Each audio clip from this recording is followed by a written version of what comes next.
What up, everybody? Welcome back to the show. Another edition here for you of the Cafecito and Kane Show. You know what to do. Hit that like button.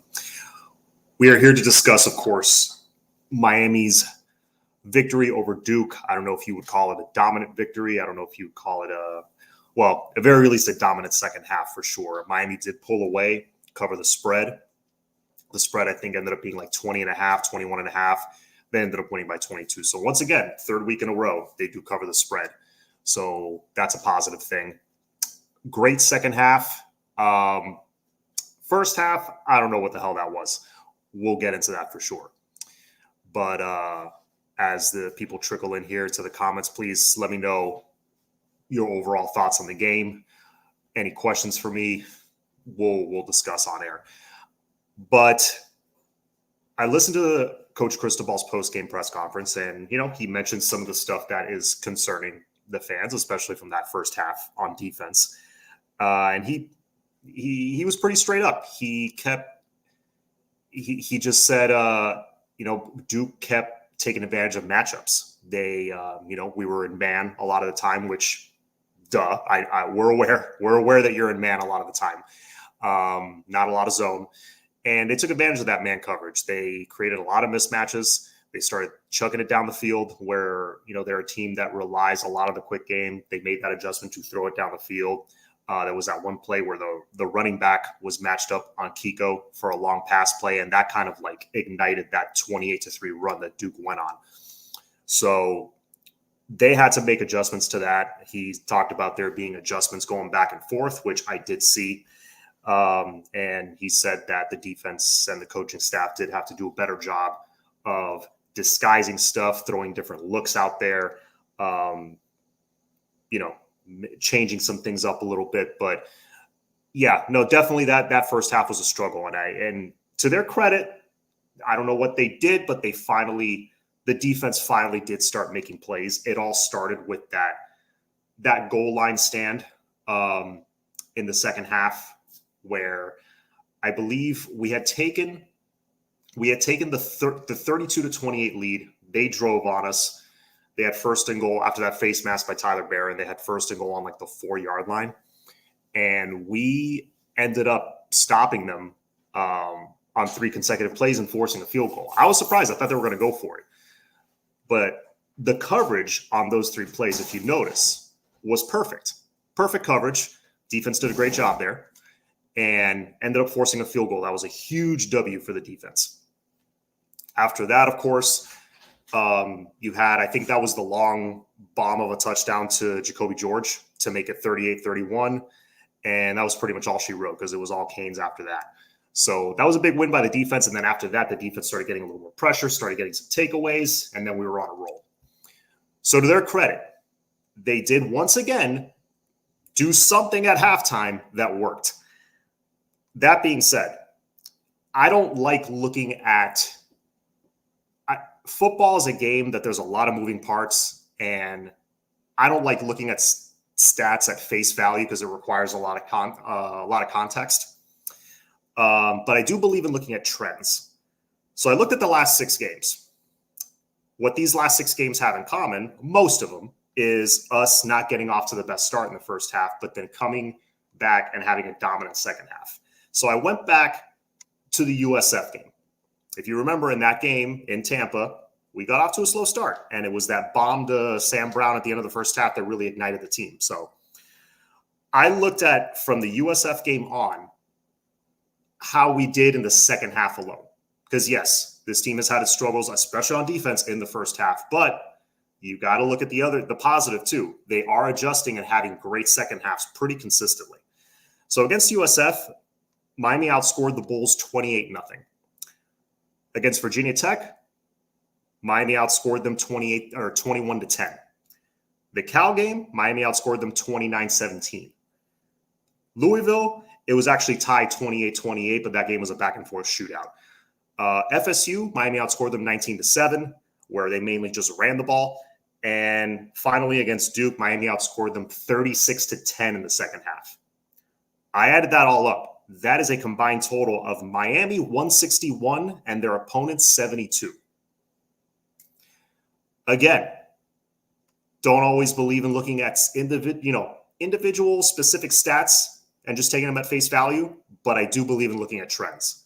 And to me, that is a very clear trend. This team is adjusting in the second half and playing much better. Now, if we could just handle those early game adjustments a little better, I mean, we're dominating these games. We jumped out to a 14-0 lead in this game. The game should have been done. But then Duke scores their first touchdown on like 4 plays, just marched right down the field and scored. That was what Mario talked about, of them adjusting, going away from the quick game and going down the field passing because they saw our man coverage.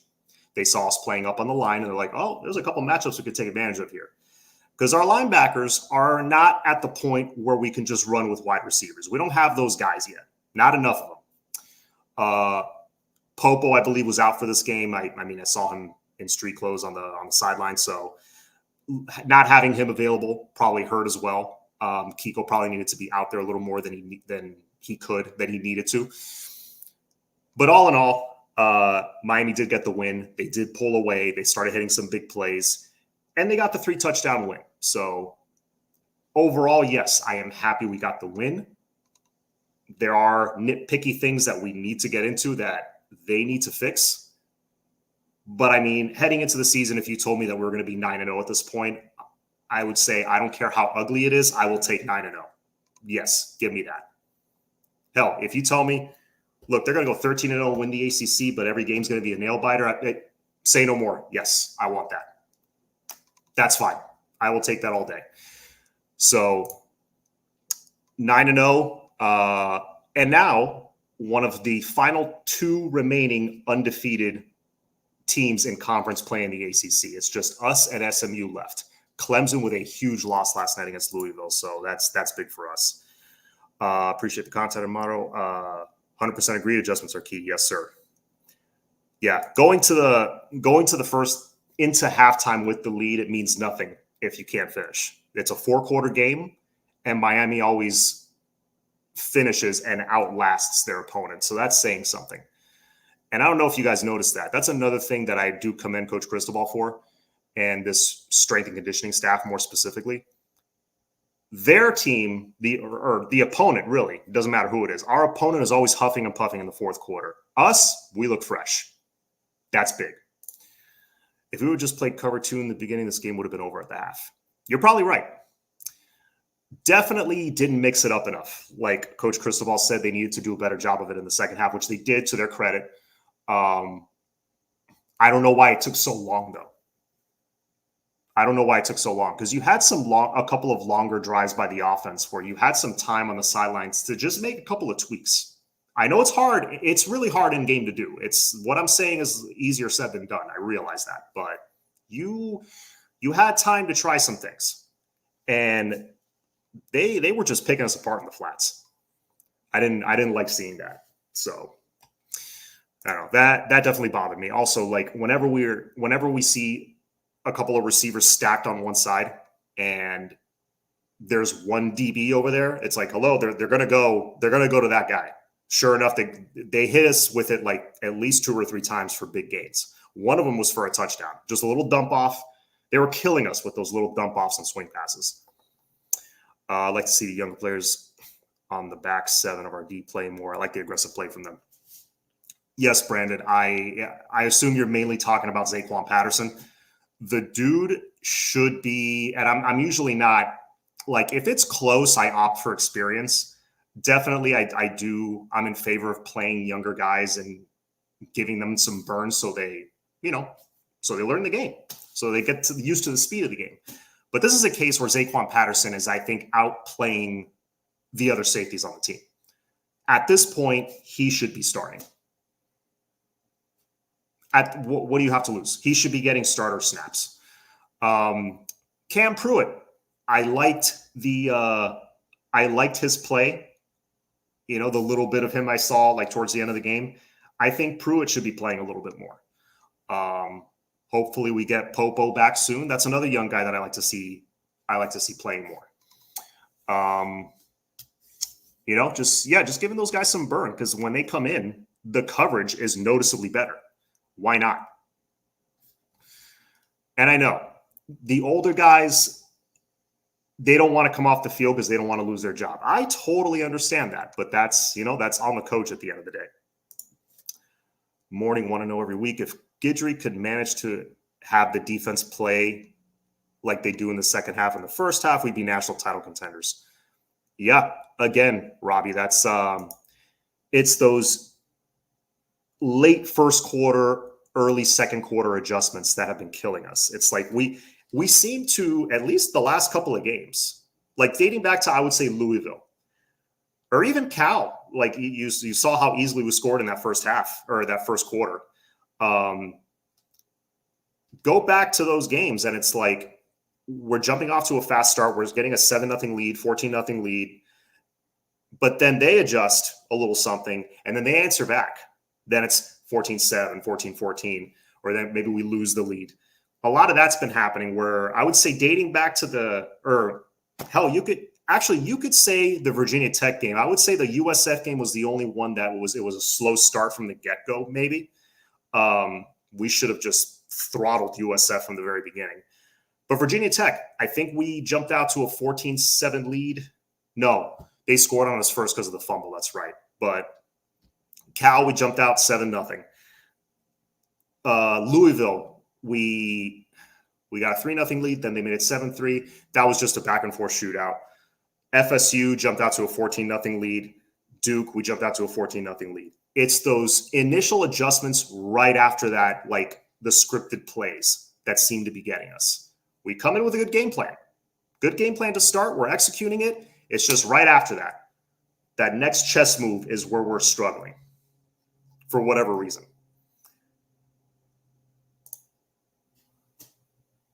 John 9-0. Let's start Zay. Zay Patterson. Pray Damani gets back soon. Damari gets back soon, sooner rather than later. I'm afraid they might be holding. This is just me. This is just what I think. There is only there's 3 games left now. I think now that there's 3 games left, you might see Damari in the next game. Because I have a feeling because this is what I would have done. If you wait till there's 3 games left in the season because he only played 1 game, he could still redshirt. I'm not saying that's what they're doing. I'm saying this is probably what I would have done. There's now 3 games left, so really there's no limitation as far as that. If Damari is practicing and he's back up to game speed, which I don't know, I'll try to do some digging and find out. Maybe he's practicing. I don't know. But if he is, he makes the defense totally different. Because OJ Frederick is, I don't know if you guys notice, they're not really picking on him much. He really closes off one side of the field as a true freshman, which is insane. Going into this game, his numbers were 327 or 326 snaps, something like that, 320 something. He had only allowed 8 catches on 19 targets all year and 0 touchdowns. That's as locked down as it gets right there, as a true freshman. Daryl Porter's had his struggles this year. So has Dione Hill. So has Jadis Richard. Even though Jadis Richard did make a couple of plays yesterday before he got hurt. So props to him for that. But OJ on one side and then Damari Brown on the other. Or maybe put Damari in the slot and move Porter. That really can change things in a positive way. Early in the Florida game, Damari blew up one of their running plays that they were going for it on 3rd and short. I think it was like their first series. He dove into that backfield and took the guy's legs out from under him. And that kind of set the tone for the rest of the game because then he was tested downfield a couple of times and he just shut that down. He was very valuable in that game, even though he came out early. Him coming back would make a huge difference. But hopefully now, since there's less than 4 games left, maybe that's what they were waiting for. I don't know. John, another one for the Canes, and we're 9-0. Can't beat that. I agree, and I'm very happy that we're 9-0. Don't get me wrong. It's the defense. You can't expect the offense to score every time they get the ball, even though that's the goal. Yeah, Cam and that offense aren't always going to put up 50 points. So definitely you're going to have a couple of performances down the stretch here where the defense actually shows up and holds the opponent to like 24 points, 21 points, something like that. You do that, that's a win. If I tell you, hey, Georgia Tech's only going to score 20 points on us next week, oh, how many touchdowns are we winning by? It's no question we're winning. It's just how much are we blowing them out by? I think we will see Porter and OJ on the outside, Markeith Powell, Star, Nickel, Patterson, and Harris at safety. Definitely going to be some shuffling around. Thoughts on the passing game? I expected Duke blitzing to force more of the run game. I was surprised they weren't more aggressive. I'm going to be honest with you, but hey, played right into our hands. And the couple of times they tried, we picked it up. There was one play that X had the corner beat on a double move. I mean, just absolutely torched him. The blitz got picked up, but Cam hesitated. I guess X wasn't his first read, maybe, or he pump faked or something. I got to go back and look at it again. I don't quite remember, but I remember it took him an extra second to get rid of the ball, but the blitz was picked up and gave him an opportunity to throw the ball. So I don't remember Cam having to run for his life. There was a couple of times he did to keep the play alive, but that was on him. But I thought overall the O-line did a good job. We ran for, we had 526 total as far as total yardage, 400 passing yards, 126 rushing yards to their 80. We actually did a pretty decent job stopping the run. So I'll give him credit for that. It was just the quick passing game and the downfield passing game that killed us. But, I mean, that's just Cam getting back in sync with his receivers was big. Mario talked about that at his press conference, that he and the receivers were a little out of sync. Communication was off. There were a couple times that Cam was he threw it to nobody. One route where I think it was Sam Brown, he just kind of stopped or slowed down on his route. Another one where he just missed Isaiah Horton on a slant or a post route. And there was a couple of other plays where X had what would have been a huge catch. I mean, now it doesn't matter, but it would have been a huge catch in the moment. And DB just kind of reached back and knocked it out. There were two of those actually. And then also there was an interception where Kiko should have had it. And if not Kiko, OJ should have had it. It would have been 6, but I digress. I was a little bit surprised Duke did not blitz more. They probably knew we were expecting that and we were ready for it. But I thought offensively we had a pretty good game plan. A couple of questionable play calls, but you're not going to call a perfect game ever. I thought Dawson called a pretty solid game. It was just offensively, it was more of an execution thing, in my opinion. For example, the interception that Cam threw, he really needs to stop doing this because one day he's going to do it in a close game against a really good team, and we're not going to come back. So he's got to knock this off. Where he's rolling to his right, it's 3rd and 5. If you throw it out of bounds, okay, you got a decision to make. We're at midfield, 4th and 5, maybe we go for it. Live to fight another day. Or you had Damian Martinez in the flat for an easy first down, passed it up, and he was standing there open for a good few seconds. Could have hit his check down. He decided not to. He was looking for the bigger play. He rolled out, threw an interception. A more athletic DB makes that catch, and he runs it back the other way. Thankfully, he fell. So I know Cam is a gunslinger. Oh, you got to take the good with the bad. No. Yes, you got to take the good with the bad. I get that, but that's really bad. That's like high school bad. You don't make that mistake. I'll let it go once, but come on. You can't do that. Yeah, X had a few uncharacteristic drops. Yeah, there was one that he had that was just a clear drop, that the guy didn't even reach back and knock it out. That was a different play. He had just a clear drop. But, hey, still broke the record. Congratulations to him. Had 148 yards, I think, on three touchdowns. He would have had a 200-yard game if he makes one of those catches. Let's see. John Priest. Don't let Flosito off the hook. I'm pretty sure he said Pitt was likely the best team in the ACC. Listen, I am really surprised SMU did what they did to Pitt. I'll be honest with you. I did not expect that. I thought Pitt was going to if not keep that game close and cover the spread, I thought Pitt was gonna have a chance to whoop them. I thought they were at least gonna win a close game. I was very surprised by that. Pitt just could not keep up with their speed and with their athletes. Rhett Lashley's doing a great job using what he has and using them to their strengths. If we didn't drop some passes, we would put 70 on Manny. At least 60. This was another play that bothered me with Cam. Look, and I take nothing away. He had 5 touchdowns and 400 yards, yes. Monster game for Cam. 100%, especially second half. But there was a play at the end of the game where we're up 53-31. We're on the goal line. It looks like it was an RPO. He goes to hand it off or fake the handoff. He decides to pull it. I thought he got a little greedy, and he gets hit from behind, and it's a fumble.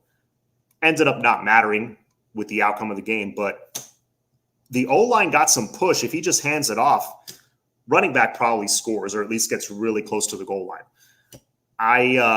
It should have been 60-31. All he has to do is hand it off. Those are those plays that, he's trying to do too much. He's getting a little greedy. But I would imagine part of the reason is because he knew the game was over. So he's like, let me try to throw my 6th touchdown in. That would have tied the school record. So, it's just, you can't be selfish like that. Let's see.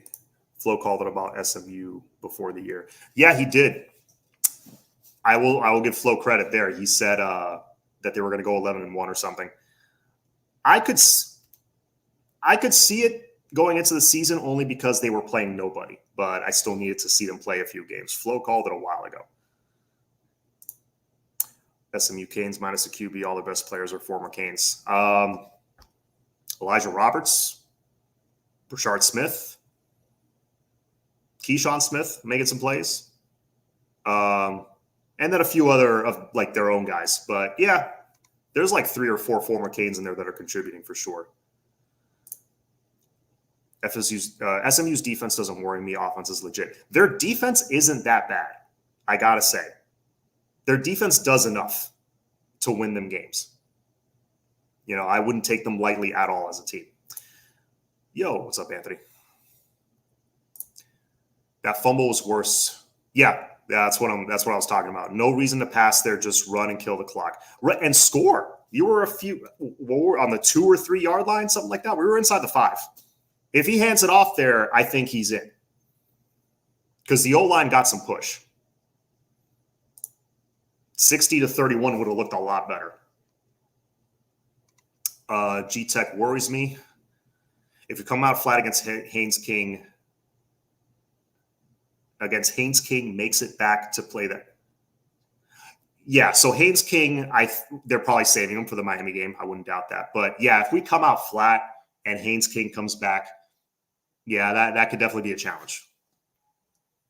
Even without Haynes King, we seem to make all quarterbacks look great. If Cam ends up winning the Heisman. John, if Cam ends up winning the Heisman, by how much? By how many votes? Oh, I don't know. I don't really watch the Heisman show, so I don't know how that works. I would say right now it's between him and Ashton Genty. Maybe they invite Travis Hunter to the show. It's probably going to be 3 guys. Or maybe 4 with Dylan Gabriel, but I don't think Dylan Gabriel's winning it. I think it's between him and the Boise State running back, to be honest with you. Haynes King may not play. I have Port Knox. I have a feeling because it's Miami, they were saving him for this game. So I think he's going to play. We win by 14 against G-Tech. I will take any win against G-Tech because they always give us problems, and it's over there. I don't know what the game time is, but it's kind of like the Louisville game for me. If you win by 1, I'll take it. Just get out of Atlanta with a win. I don't care how you do it. We make all QBs look like a first-round pick. We must beat Georgia Tech by 14. Any chance Damari coming back? Well, Coach Cristobal's already said that we're going to have him for the back end of the season. This is pretty late in the season now. 3 games left. Again, I don't know if this is what they were doing on purpose, but it's at noon. Oh, that, you know what? I kind of prefer that. I don't know if this is what they were doing, but if it was me, I was like, hey, look, if we could hold off Damari a little longer, we could redshirt him, because I got to check the rule on this, but I'm pretty sure this is the case. Bowl games and playoff games do not count towards the 4-game redshirt rule. I think he can not only play these 3 games, he can also play into the postseason. I got to confirm that. If anybody knows in the chat, please let me know. I'm positive it's like it counts for bowl games as well, because I remember we had this discussion with Jakari Brown last year. But I think it's bowl games and playoff games. Correct? Okay. Yeah, that's what I understood. So really, you're not getting them for 3 games. You're getting them for potentially like 6 or 7 games. You are correct. Yes, that's true. Okay, cool. Yeah, I think that's what they were doing, which, I mean, it's smart. You got to this point undefeated without him. Now, ready to unleash him on people. Now you got OJ on one side. You got Damari on the other side. You got a lot more options now. You can lock down more receivers. Now you make the other quarterback think a bit more. And Damari, like I said earlier, is really good stopping the run. Tech line is 12.5 right now. Okay. I think we can cover that. Yes, noon game. I didn't want night. Yeah, a night game. Although I think we're fine. This team plays well under like hostile territory. We played in pretty loud crowd against Louisville. We played in the swamp. It doesn't seem to affect this team too much. USF had like their highest attended game ever when we came to town. So they just announced the game is going to be at noon or 3:40. Oh, so it's either or is that noon? I would prefer noon. What's the deal with Tech's QB? Probably a decision that's going to be made this week of whether Haynes King is going to play. We did a pretty good. No, it's at noon. Okay. We did a pretty good job shutting down Haynes King last year. That was, of course, with Cam Kinchens and James Williams at safety. That was a different defense. I get it. But we did a good job last year, and we did a good job harassing him. They're going to come in with a different game plan this time, though. They see how other teams play us. So I really hope we go more to zone, less man early on in the game. It hasn't worked for you, Guidry, the first half of all these games. How about you change it up? That's not asking for much here. Just change it up a little bit. Make them adjust to us. But that's pretty much it for me. Miami gets a big win. Every win down the stretch here is huge. We outgained them by 121 yards total. Yes, we made Malik Murphy look like a Heisman winner in the first half. But in the second half, 3 interceptions. So that was great. Held them to 1 for 2 on 4th down, 5 for 13 on 3rd down. We were 6 for 12 on 3rd down and had a slight edge in time of possession. We had 2 turnovers, the bad interception by Cam that he threw across the field, and then, of course, the fumble towards the end of the game, but that was in garbage time. Malik Murphy threw 3 interceptions. Duke lost 1 fumble. So, yeah, all in all, it's a win, and I will take it. I guarantee the Canes aren't afraid of any teams or any players. So why do we as fans acting like everyone we play is the big bad boogeyman?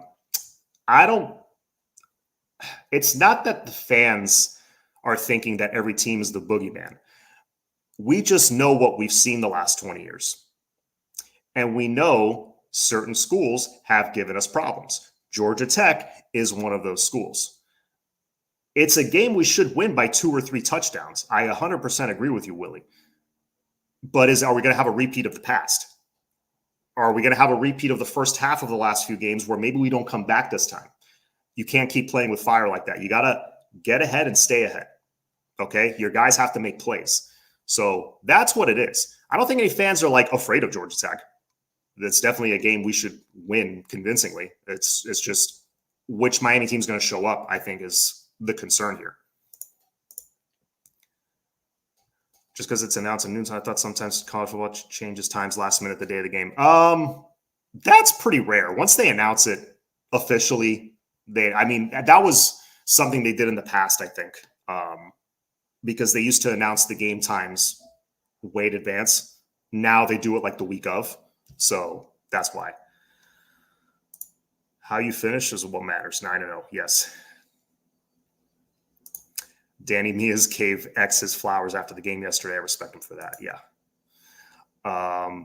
Clemson is pretty much out. The only way they can get is with SMU 2 losses or Miami 2 losses. Doubtful on both accounts. Listen, man, we got to finish. Common opponent in Louisville puts Clemson further behind. That is true. 100% that is true. Thank you, sir. Like and subscribe. I'll answer this question, then I'll get out of here. John, what do you think about starting Quan at safety, moving Powell to nickel? I am for that 100%. Mish is struggling back there at safety. We were saying it all offseason. He's better served in the slot, playing nickel. Make the move. I'm all in favor of making the move. If a freshman has earned it and when he's out there, he doesn't look like a freshman, I say start him. Because he's clearly the most talented and best player in that room right now, based on what I've seen the last few weeks. So I'm in favor of that change 100%. And if you can do that and you get Damari back, oh boy, this could get really fun. Defense could have a nice uptick here in the next few weeks. But anyways, guys, I got to go. Please enjoy the rest of your Sunday. Enjoy a little NFL action today. Remember to change your clocks. It is actually 11:30, not 12:30. If you forgot to change your clock this morning, here's your reminder. Do that. Eastern time. And as always, go Canes. At the buzzer. I love when you guys do this. Great job, John. Thank you. Thank you so much for the dono. Miami Canes 37. Always appreciate it. All right.